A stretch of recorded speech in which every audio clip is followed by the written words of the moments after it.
जी अस्सलाम वालेकुम। Welcome to my YouTube channel.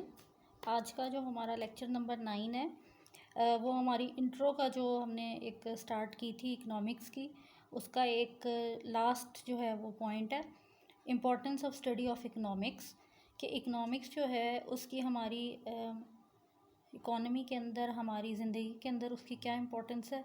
इसमें हमारे पास दो पार्ट्स आ जाते हैं। पहले तो उसके थ्योरेटिकल उसके क्या यूजेस हैं, जो थेरीज़ हमें दी जाती हैं उनको अगर हम अप्लाई करें इकॉनमी के अंदर तो उसके क्या फ़ायदे होंगे। और दूसरी बात है कि प्रैक्टिकल यूजेस क्या हैं एक पूरी इकॉनमी के अंदर अगर हम इकोनॉमिक्स को स्टडी करते हैं तो let's start with the theoretical uses of this topic. Theoretical uses में जो फर्स्ट पॉइंट है हमारे पास वो है widens the mentality. Widens the mentality का मतलब होता है कि इकोनॉमिक्स की स्टडी से जो थोड़ा सा इंसान का माइंड है वो खुलता है। उसको ये पता चलता है कि हमारा जो मेंटल हॉरिजॉन है, यानी कि जो हमारी मेंटेलिटी है वो इकोनॉमिक्स को लेके किस हद तक जाती है, जो हमारी रियलिटीज़ ऑफ लाइफ हैं इकोनॉमिक्स के अंदर। फॉर एग्ज़ाम्पल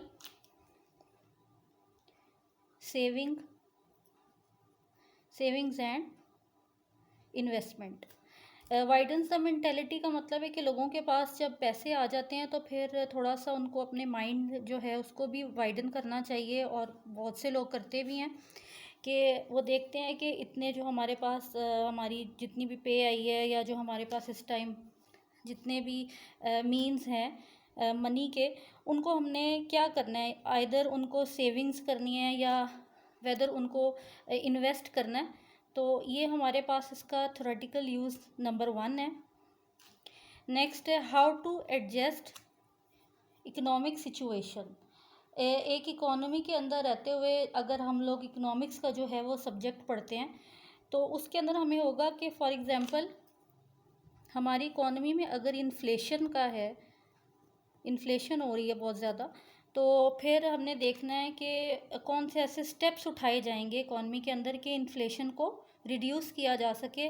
और by the way inflation means the rise in prices, general commodities में की प्राइसेस में जो जैसे आजकल आप देख रहे हैं पाकिस्तान में जितनी भी हमारी मेन कमोडिटीज़ हैं, जनरल गुड्स हैं हमारे, जैसे दूध हो गया, दही हो गया, उसके अलावा हमारा जो फ्रूट्स होगी, वेजिटेबल्स हो गई, या जो हमारी ग्रोसरी आइटम्स हैं उन सब में जो है वो इंक्रीज़ आया हुआ है, तो that is called the inflation. Next point, sense of responsibility. यहाँ पे हमारे पास जो है economic teaches us the importance of, थोड़ी सी रिस्पॉन्सिबिलिटी हमें टीच करती है इकोनॉमिक्स कि आप जो हैं एक कंट्री के रिस्पॉन्सिबल सिटीज़न हैं, आपकी क्या रिस्पॉन्सिबिलिटीज़ हैं towards the economic situation of your country. अगर आप देख रहे हैं कि जी आपकी कंट्री में इन्फ्लेशन है या आपकी कंट्री में इन्फ्लेशन के साथ साथ अनएम्प्लॉयमेंट भी है, तो आपने बीइंग अ सिटीज़न आपकी क्या रिस्पॉन्सिबिलिटी बनती है, आपने उस इन्फ्लेशन को कैसे कंट्रोल करना है। कैसे कंट्रोल करेंगे? द आंसर इज़ कि आप अपने एक्सपेंसेस को थोड़ा कम करेंगे, आप आपके जो वांट्स हैं उनको थोड़ा कम करेंगे और बेसिक नेसेसिटी से जो है अपनी जो है वो ज़रूरियात को पूरा करेंगे। अगर अनएम्प्लॉयमेंट है, आपको जॉब्स नहीं मिल रही, तो बीइंग अ सिटीज़न आपकी क्या रिस्पॉन्सिबिलिटी होनी चाहिए कि आप कोई छोटा मोटा बिज़नेस कर लें या कोई घर में कोई अपना काम शुरू कर लें। तो ये जो है ये थोड़ी सी सेंस ऑफ रिस्पॉन्सिबिलिटी जो है हमें सिखाती है economics. Next is attitude towards thrift. Thrift क्या है, जिसको हम उर्दू में कहते हैं कफ़ायत शारी। Economics, yes, this is the very important and very main principle and the importance of the study of this subject. इस सब्जेक्ट को स्टडी करने के बाद जब आप प्रैक्टिकल लाइफ में एंटर होते हैं तो इकोनॉमिक्स आपको इतना कुछ सिखा चुकी होती है कि आपको फिर पता होता है कि जो इनकम आप गेन कर रहे हैं या जो इनकम आपके पास है आपने उसको कैसे यूज़ करना है, उसको कैसे एलोकेट करना है। Next is the working of economic systems. जब आप इकोनॉमिक्स के सब्जेक्ट को स्टडी करते हैं तो उसमें से फिर आप डिफरेंट जो है इकोनॉमिक्स के सब्जेक्ट हैं, इकोनॉमिक्स में डिफरेंट सिस्टम्स हैं, उसको स्टडी करते हैं। तो आपको पता चलता है कि एक सिस्टम जो है वो एक मुल्क में कौन सा सिस्टम चल रहा है, किस कंट्री में कौन सा सिस्टम चल रहा है, वो फिर आपको उससे पता लगता है। और फॉर एग्ज़ाम्पल यहाँ पे हमारे पास है कैपिटलिज़म, जिसे उर्दू में कहते हैं सरमायादाराना निज़ाम।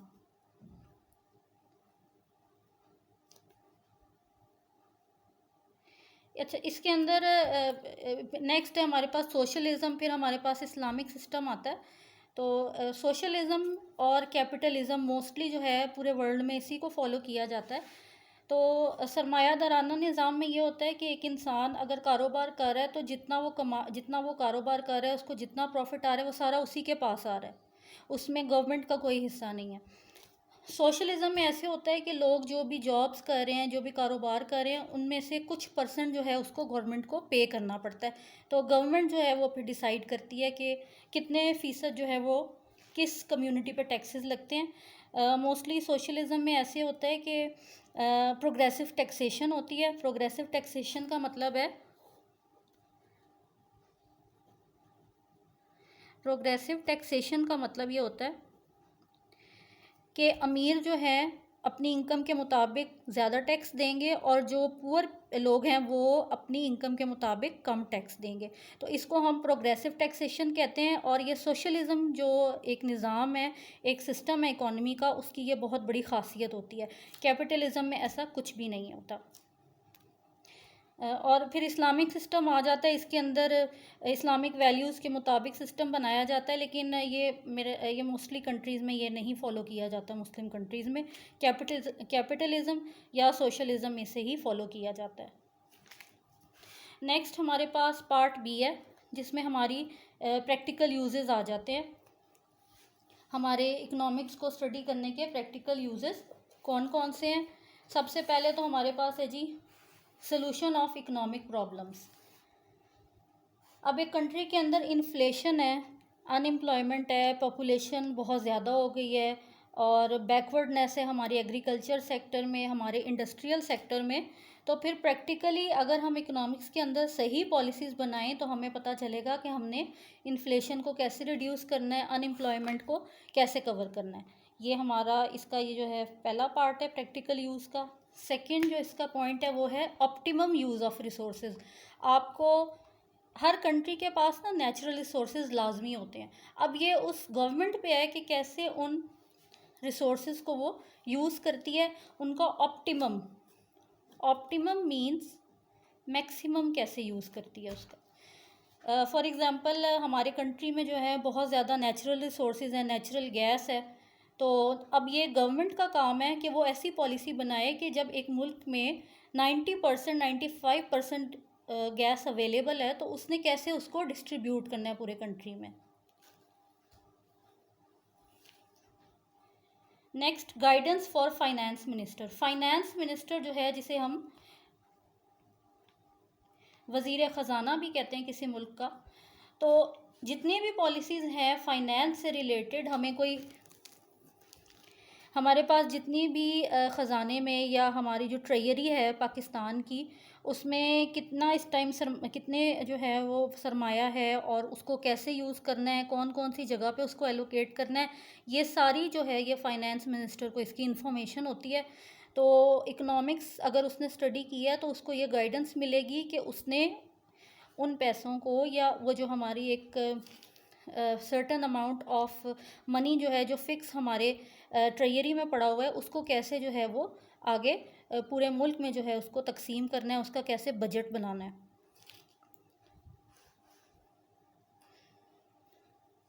नेक्स्ट है गाइडेंस फॉर इंडस्ट्रियलिस्ट या बिजनेसमैन। किसी भी कंट्री में जो हमारे बिजनेसमैन होते हैं या जो हमारे इंडस्ट्रियलिस्ट होते हैं वो बहुत ज़्यादा इंपॉर्टेंट रोल प्ले करते हैं, क्योंकि 4 फैक्टर्स ऑफ प्रोडक्शन हमने पढ़े थे, उसके अंदर लैंड, लेबर, कैपिटल, ऑर्गेनाइजेशन जो है वो सारे इन्हीं के कंट्रोल में होते हैं। तो फिर अगर इनको इकोनॉमिक्स की अवेयरनेस हो तो ये ज़्यादा अच्छे तरीके से उन रिसोर्स को यूज़ कर सकते हैं प्रोडक्शन को इंक्रीज़ करने के लिए। Next is protection of the rights of labour class. Labour class का इसमें एक ये आगे हम लेबर थेरीज भी पढ़ेंगे, लेकिन अभी एक छोटा सा ओवरव्यू दे दूं कि लेबर राइट्स क्या चीज़ होती है। आपने देखा होगा कराची के अंदर काफ़ी आप न्यूज़ भी सुनते होंगे इस बारे में कि लेबर्स ने जी स्ट्राइक कर दी है। वो स्ट्राइक्स क्यों होती हैं? क्योंकि जो बिजनेसमैन होते हैं या जो इंडस्ट्रियलिस्ट होते हैं या जो फैक्ट्री के ओनर्स होते हैं, वो क्या करते हैं कि लेबर क्लास से काम तो ले लेते हैं, लेकिन जब उनको वेजेस देनी होती हैं तो कभी हम महीने बाद देंगे, कभी हम 6 महीने बाद देंगे, या जितनी उन्होंने तय की होती है लेबर के साथ उतनी नहीं देते। तो लेबर्स को एक्सप्लॉयट किया जाता है इस सतह पे। तो अगर लेबर्स को अपने राइट्स का पता हो, उन्होंने इकोनॉमिक्स को स्टडी किया हो और उनको पता हो कि हमारा मार्केट या हमारा जो गवर्नमेंट ने एक वेज रेट तय किया हुआ है वो इतना है और हमें उसके मुताबिक नहीं मिल रहा, तो फिर जो है ये वो अपने राइट्स के लिए पहले ही अपने राइट के लिए बात कर सकते हैं जब वो फैक्ट्री में काम के लिए जाते हैं ओनर से कि भाई हमें तो इस चीज़ का अंदाज़ा है कि हमारा इतना वेज रेट है, तो इससे कम पे तो हम अपना कोई भी काम आपका नहीं करेंगे। तो ये जो है ये एक अवेयरनेस जो है इकोनॉमिक्स की वजह से ही लेबर क्लास को दी जाती है। Guidance for politicians. अब आपने देखा है कि पॉलिटिशियंस जो होते हैं जब टाइम आता है इंतखाबात का, तो वो लोग क्या करते हैं कि अपनी अपनी कैंपेन्स रन करना शुरू कर देते हैं। उसके अंदर वो क्या करते हैं जी, हम लोग इस इलाके के जो हैं जो भी हैं एमपी हैं एमएनए हैं, तो हम लोगों को ये सहूलियात देंगे। अब पॉलिटिशियंस अगर तो उन्होंने इकोनॉमिक्स को स्टडी किया हो तो उनको ज़्यादा अच्छे से ये फ़ैसला करने में आसानी होगी कि किस इलाके में लोगों को कौन सी प्रॉब्लम्स हैं। जैसे फॉर एग्ज़ाम्पल एक इलाका है वहाँ पे लोगों को शेल्टर नहीं मिल रहा, या एक इलाका है वहाँ पे उनको फूड शॉर्टेज है, तो इस तरह economics with the help of economics they will get to know कि हाउ मच कितनी परसेंटेज जो है वो कमी आ रही है किस चीज़ में उस इलाके की। तो इस तरह उनको पॉलिसी बनाने में थोड़ी आसानी हो जाएगी, अपनी कैंपेन्स भी अच्छे तरीके से रन कर सकेंगे। और एक अच्छा जो कंट्री है, एक डेवलप्ड जो कंट्री है, उसकी ये खासियत होती है कि पॉलिटिशियंस को जो है वो बड़ा एक रोल प्ले करना पड़ता है उसके अंदर, लोगों की जो भी मदद होती है उसको करने के लिए। अब हमारे पास है फेयर डिस्ट्रीब्यूशन ऑफ वेल्थ। जैसा कि अभी मैंने आपको बताया कि कैपिटलिज्म में सरमायादाराना एक ये निज़ाम है, और इसके अंदर ऐसे होता है कि जो अमीर है, जो एलीट क्लास है, वो एलीट होना शुरू और ज़्यादा हो जाती है, और जो लो क्लास है वो और ज़्यादा पस्ती की तरफ जाना शुरू हो जाते हैं। क्यों? क्योंकि जिस बंदे ने अब अपना एक निज़ाम बनाया हुआ है, एक कारोबार बनाया हुआ है, उसमें वो मुनाफा कमाता जा रहा है बग़ैर ये सोचे कि इसमें क्या फ़ायदा है क्या नुकसान है, इसमें मेरे मुल्क का क्या फ़ायदा है क्या नुकसान है। वो उसमें हर तरह के जो है लेबर्स को भी एक्सप्लॉयट करता है, और जिस तरह भी उसको फ़ायदा हासिल करना होता है वो करता है।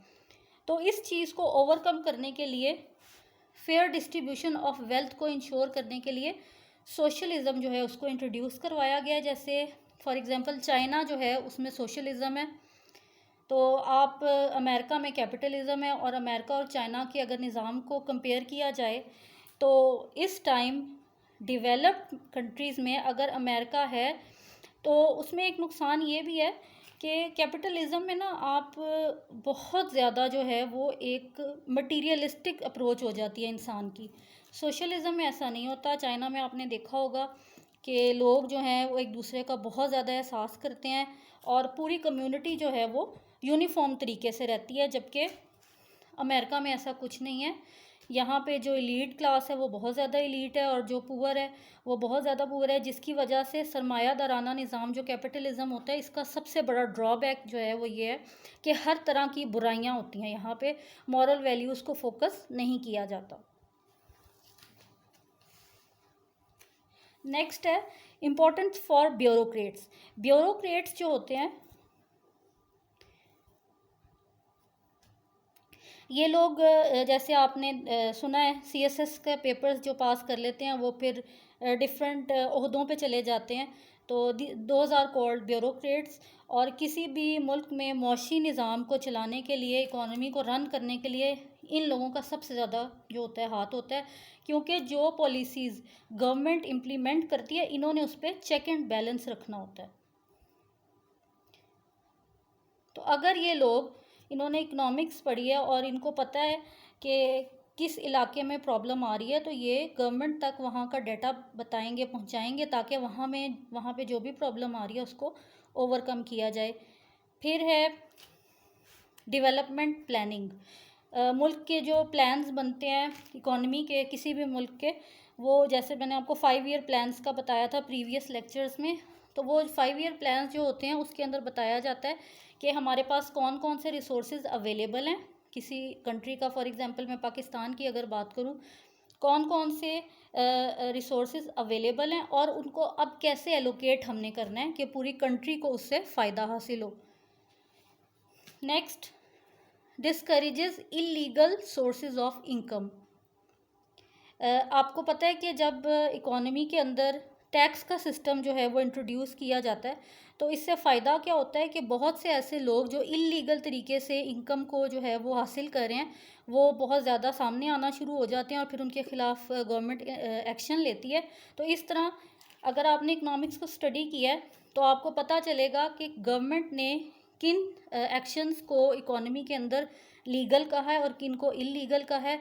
तो through this channel of economics you can check whether the activities that are taking place in our country are legal or illegal। और दूसरा, सोर्सेज ऑफ इनकम जो हैं, कोई ब्राइबरी नहीं हो रही, कोई स्मगलिंग नहीं हो रही, इस चीज़ पे चेक एंड बैलेंस भी रहता है। Change in social values. Social values आपने देखी अपने मैं पाकिस्तान की अगर बात करूं तो आपको पता है कि हर साल भर के हर महीने हर दिन जो है यहाँ पे कुछ तकरीबात होती हैं। जैसे अगर मैं शादी ब्याह की बात करूं तो वहाँ पे इतना ज़्यादा पैसा जो है वो ज़ाया किया जाता है। और आपको अच्छी तरह पता है कि किस तरह का सिस्टम होता है हमारे यहाँ जब शादी होती है कोई। तो उस चीज़ को अगर आप एक वाइज शहरी हैं अपने मुल्क के, तो आप देखेंगे कि जी मेरे मुल्क में इतनी ज़्यादा प्रॉब्लम्स हैं, तो मैं इतना ज़्यादा ख़र्चा अगर इसके करने के बजाय मैं किसी और जगह जो है इन पैसों को इन्वेस्ट कर दूं तो मुझे भी फ़ायदा होगा और मेरे मुल्क को भी इससे फ़ायदा होगा। तो इकोनॉमिक्स जो है इंसान के वैल्यूज़ को जो है, सोशल वैल्यूज़ को, उनको भी चेंज करने में मदद करती है। Last, political stability. Political stability, क्योंकि आपको पता है कि पॉलिटिकल साइंस यानी पॉलिटिक्स का और इकोनॉमिक्स का आपस में एक बहुत बड़ा गहरा ताल्लुक़ है।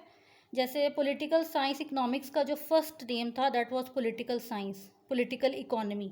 तो अब फिर उसके बाद ये चेंज हो गए, एक पॉलिटिकल साइंस बन गया, एक इकोनॉमिक्स बन गया। तो इनका तो साथ जो है वो बहुत शुरू का है। तो किसी भी मुल्क में पॉलिटिकल स्टेबिलिटी लाने के लिए इकोनॉमिक्स को स्टडी करना बहुत ज़्यादा ज़रूरी है। इससे ये होगा कि आपको अपने जो मुल्क की है करंट सिचुएशन, मौशी सिचुएशन, वो पता लगेगी और फिर उसके ऊपर पॉलिटिकल एक्शंस जो हैं वो लिए जाएंगे। पॉलिटिकल पार्टीज़ जो हैं अपने जिस तरह भी उन्होंने चलना होगा लोगों को लेके, वो बताएंगी कि हम इस इलाके के हैं, हम इस इलाके के हैं, तो वहाँ पे जो भी प्रॉब्लम्स हैं वो हमारे साथ शेयर की जाएं, तो हम जो है उसको उसको ओवरकम करने की कोशिश करेंगे। तो this was it for today's lecture.